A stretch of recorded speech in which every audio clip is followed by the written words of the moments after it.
Հրապարակը գրում է ամիսներ առաջ վառելանյութի գործով արդարացված երրորդ նախագահ Սերժ Սարգսյանին 3 նոր մեղադրանք է ներկայացվել առանձնապես խոշոր չափերով յուրացման կամ վատնման պաշտոնեական դիրքն օգտագործելով առանձնապես խոշոր չափերի փողերի լվացման համար։ Ըստ դատախազության այդ գործն առնչվում է Երևանի Իսակովի պողոտային ու Եռաբլուր Պանթեոնի հարակից տարածքների հողամասերի ապօրինի օտարմանը։ Իրականում այդ հողամասերը բավական հեռու են Եռաբլուրից պարզապես հատուկ քարոզչական նպատակներով ընդգծում են Եռաբլուր անունը, որ հանրության մոտ ցասում առաջանա։ Խնդրո առարկա հողակտորների մեծ մասը դիմացի մայթին են, չնայած երեք Սերժ Սարգսյանի փաստաբանը ԶԼՄ-ներին հրաժարվել էր հայտնել, թե ում են վաճառել այդ հողերը, թերթը պարզել է, որ հողակտորների մեծ մասը վաճառվել է կառավարության որոշման հիման վրա Հայաստանում Չինաստանի դեսպանությանը։ Գործարքը տեղի է ունեցել 2005 թվականին, այժմ այդ տարածքում տեղակայված է Հայաստանում Չինաստանի դեսպանությունը եւ տարածքը ըստ էության նրանց սեփականությունն է։ Այս գործով փաստորեն կարող են սեփ խրել նաեւ հայ-չինական հարաբերություններում, գրում է թերթը։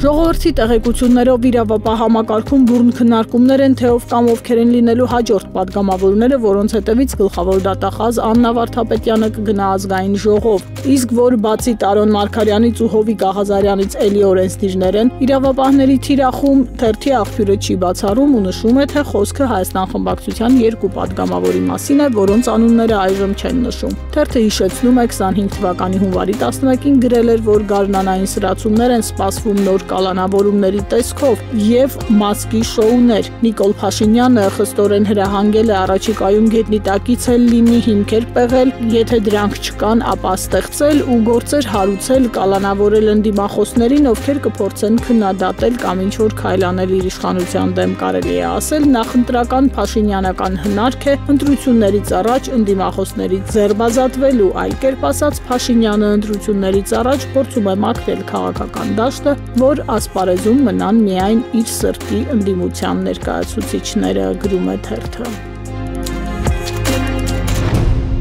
Հրապարակն էլ գրում է աշխարհաքաղաքական զարգացումները ոգևորել են նաև Արցախի քաղաքական գործիչներին մոտ 2 ամիս է Արցախի ԱԺ-ն հաճախակի նիստեր է անում, Հայաստանում Արցախի ներկայացուցչությունում անգամ հանձնաժողովների նիստեր են անում, որոշումներ ընդունում, միջազգային կառույցների հետ շփվում ու հույս ունեն, որ կկարողանան միջազգային օրակարգ մտցնել արցախցիների վերադարձի հարցը։ Նաև քննարկում են Արցախի նախագահի ժամկետը լրանալուց հետո նոր ընտրություն չանելու, բայց լիազորությունների շարունակականության ապահովման ճանապարհները եւ մոտ են լուծման, ասացին, որ կա քաղաքական կոնսենսուս, որ նախագահը պետք է շարունակի կատարել պարտականությունները, գրում է թերթը։ Հրապարակը գրում է իշխող թիմում միանշանակ չեն ընդունում Հովիկ Աղազարյանին ու Տարոն Մարգարյանին անձեռմխելիությունից զրկելու գլխավոր դատախազի միջնորդությունը։ Աղազարյանի դեմ հասկանում են, որ գործընթացը մեկ անուն ունի, նա համարձակվել է չընթարկվել ոչդին, ուստի այնինչ այսօր նրա հետ կատարվում է, վաղն իրենց գլխով է անցնելու, եթե հանկարծ Փաշինյանը որոշի, որ իրենք մանդատը պետք է դնեն ու իրենք չհամաձայնեն։ Իսկ Տարոն Մարգարյանի նկատմամբ հարուցված գործը մաշված ու հնացած է 7 տարի է քննվում ու եթե այն դատական հեռանկար ունենար, ապա վաղուց դատարան ուղարկված կլիներ եւ դատավճիռ կլիներ։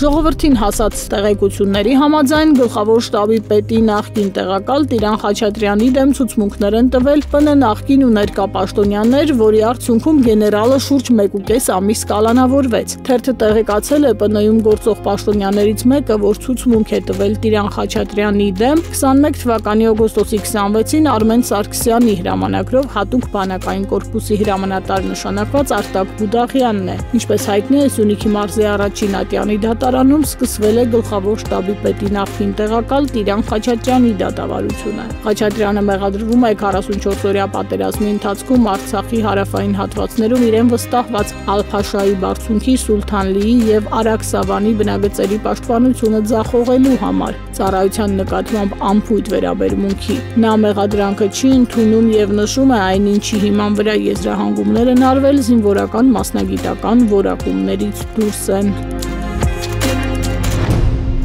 Հրապարակում էլ կարդում են Գյումրու ընտրություններից առաջ իշխանությունն այլևս չի կարողանում քողարկել ջղաձգումները, շուրջօրյա ռեժիմով կահարույց շոուներ են բեմադրում Շրիշակից ցածր վարկանիշը բարձրացնելու համար։ Այդ ճանապարհին չեն խնայում անգամ յուրայիններին, նախորդի գիշերը մասկի շոու արեցին Խաչատուր Սուքիասյանի թիկնազորի նկատմամբ 3 գլխավոր դատախազը միջնորդություն ուղարկեց ԱԺ անձնմխելիությունից զրկելու վերաբերյալ հերթական 5-րդ անգամ բերման ենթարկվեց ԱԱԾ նախկին տնօրեն Արթուր Վանեցյանի թիկնազորը, որն օրինական կարգով ձևակերպված ծառայություն է մատուցում։ Ուրբաթ էլ ՔՊ-ի հետ փակ հանդիպման ընթացքում Փաշինյանը չի թաքցրել իր տագնապներն ու վախերը Գյումրու ընտրությունների հետ կապված ու հասկացրել է թիմին, որ դա իրենց վերջի սկիզբն է լինելու, ուստի յուրաքանչյուր ոք պետք է անմասն չմնա մարտի 30-ին կայանալիք ընտրություններից։ Թերթը տեղեկացել է նաև, որ Փաշինյանն ուժային կառույցներին հրահանգել է ինչքան հնարավոր է շատ աղմկահարույց գործեր բացահայտել, հրամցնել հանրությանը, որ համոզեն, թե ինքը իր խոստումները կատարում է։